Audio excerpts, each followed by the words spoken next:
शहर के कोनों में, जहां रोशनी की चकाचौंध नहीं पहुंचती, जहां सीमेंट की इमारतें खड़ी होती हैं, वहीं किसी कोने में झुककर काम करता है एक गुमनाम मजदूर, जिसका नाम किसी बोर्ड पर नहीं लिखा होता, जिसके पसीने की कीमत कुछ सिक्कों से ज्यादा नहीं होती। पर उसी कोने में, एक टूटी सीढ़ी के नीचे बैठा होता है एक और प्राणी, एक बिल्ली, डरी हुई, भूखी पर जिंदा। ये कहानी है एक मजदूर गणेश की और एक बिल्ली माया की। ना दोनों ने एक दूसरे से कोई वादा किया, ना कोई रिश्ता बांधा, पर वक्त ने उन्हें ऐसा जोड़ा जैसे साया और शरीर। ये सिर्फ एक आदमी और जानवर की कहानी नहीं है, ये कहानी है साथ की, संघर्ष की, भरोसे की, और उस माया की जो भूख से ज्यादा प्यार बांटती है।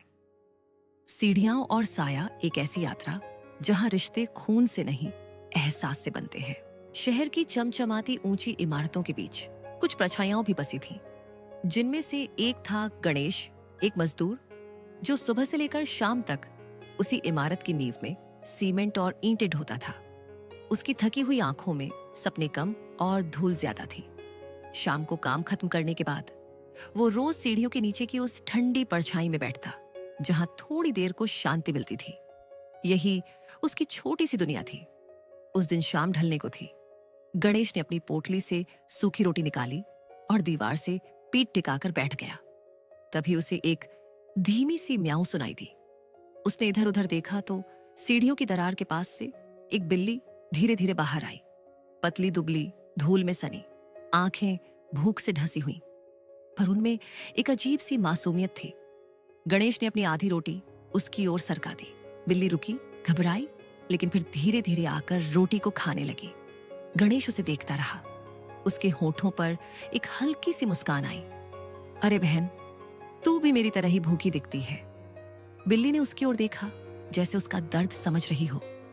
गणेश ने प्यार से उसका सिर सहलाया और बोला, क्या मैं तेरा नाम रख दूं बिल्ली ने? म्याऊं। किया मैं तेरा नाम रखता हूं, माया, क्योंकि तू भूख में भी अपनापन ले आई।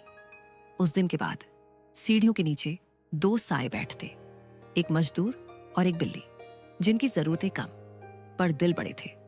कभी कभी सबसे कमजोर और भूखे जीव भी हमें हमारी इंसानियत याद दिला देते हैं। अब हर शाम एक आदत बन गई थी। गणेश सीढ़ियों के नीचे बैठता और माया दबे पांव आकर उसकी बगल में बैठ जाती। वो पहले एक झिझक से पास आती थी, अब सीधा उसकी गोद में कूदकर बैठ जाती। गणेश की दिनचर्या में भले ही मजदूरी की थकान थी, लेकिन अब उसमें एक नरमी भी आ गई थी माया के आने से। उसके पास ज्यादा कुछ नहीं था, पर अपनी थाली में से एक हिस्सा माया के लिए जरूर रखता। एक दिन काम से लौटते हुए बहुत तेज बारिश आ गई। गणेश पूरी तरह भीग गया। उसकी पोटली में रखा खाना भीग चुका था। भीगा हुआ कपड़ा पहने कांपते हाथों से उसने अपनी झोपड़ी में कदम रखा और टूटी चारपाई पर बैठ गया। थोड़ी ही देर में उसे बाहर से जानी पहचानी आवाज सुनाई दी, म्याऊं। गणेश ने दरवाजा खोला तो देखा माया खड़ी थी, बिल्कुल गीली, लेकिन उसकी आंखों में वही भरोसा था। अरे, तू यहां तक आ गई। गणेश ने उसे उठा लिया और अपने पुराने गमछे से पोंछने लगा। उस रात पहली बार माया उसके घर में सोई, पुराने टीन की छत के नीचे, बिना किसी डर के। गणेश खाली पेट सोया, पर माया को सूखी रोटी का टुकड़ा खिलाया और खुद मुस्कुराकर लेट गया। माया, ये तूने कैसे समझा कि मैं यहां हूं? तू तो सीढ़ियों से आगे कभी नहीं गई थी। माया ने बस आंखें झपकाई और गणेश के सीने पर सिर रख दिया। उस रात ना कोई तकिया था, न बिस्तर, फिर भी दोनों को सुकून की सबसे प्यारी नींद आई। जब आप किसी से सच्चा, निस्वार्थ रिश्ता बनाते हैं तो शब्दों की जरूरत नहीं पड़ती। भरोसा रास्ता खोज ही लेता है। सर्दी बढ़ चली थी।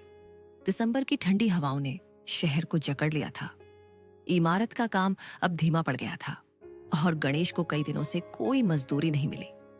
जेब में सिक्कों की आवाज तक खो चुकी थी। कई दिन हो चुके थे गणेश ने पेट भर खाना नहीं खाया था। उसकी हड्डियां दुखने लगी थीं, पर चेहरे पर शिकन नहीं थी, क्योंकि माया अब भी उसके साथ थी। उस दिन जब वह खाली हाथ घर लौटा, माया पहले से दरवाजे पर इंतजार कर रही थी। उसके पैरों में लिपट गई, जैसे कह रही हो, चलो खाना खाएं। गणेश ने उदासी को छुपाते हुए अंदर से अपनी फटी पोटली निकाली। उसमें बस एक बासी रोटी थी, साफ 2 हिस्से किए, और आधा हिस्सा माया की थाली में रख दिया।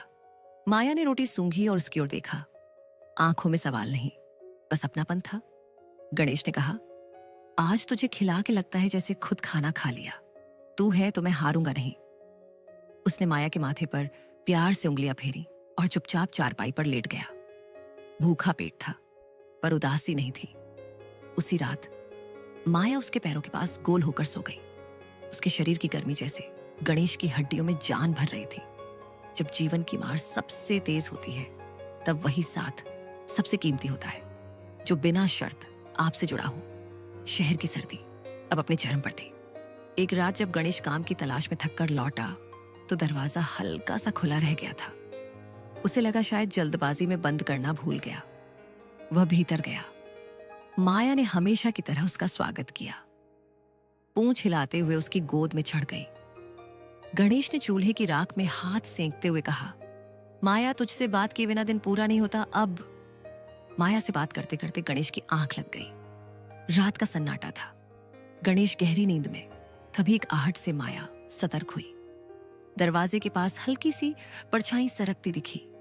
एक आदमी धीरे से झोपड़ी के भीतर घुस रहा था। हाथ में लोहे की रॉड थी।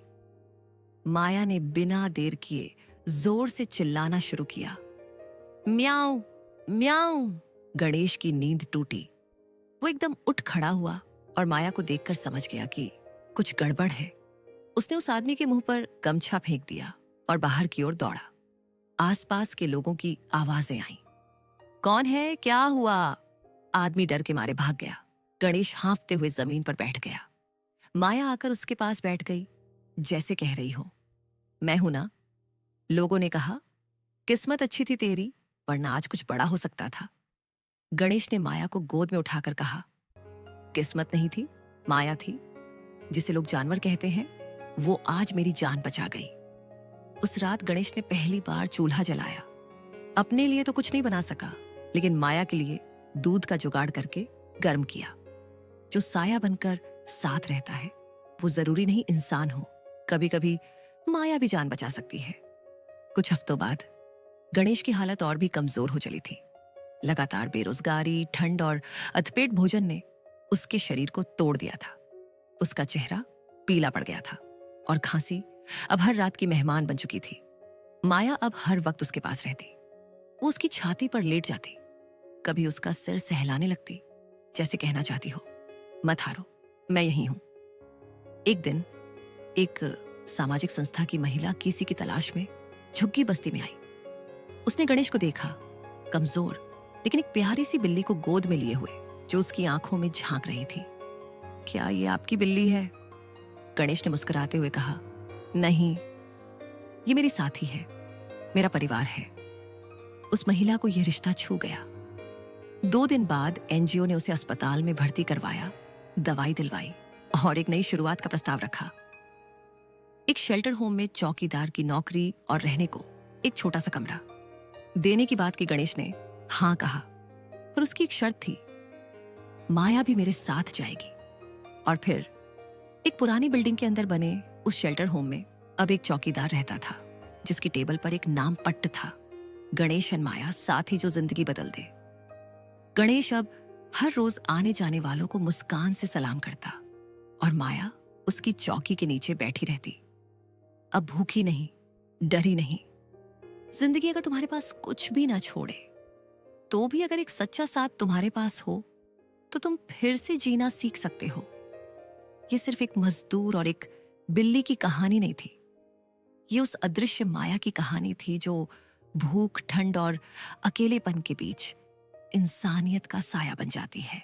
चलो दोस्तों, आप लोगों को ये कहानी कैसी लगी कमेंट बॉक्स में जरूर बताएं।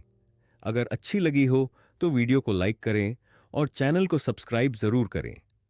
मिलते हैं अगली कहानी में, तब तक के लिए नमस्ते।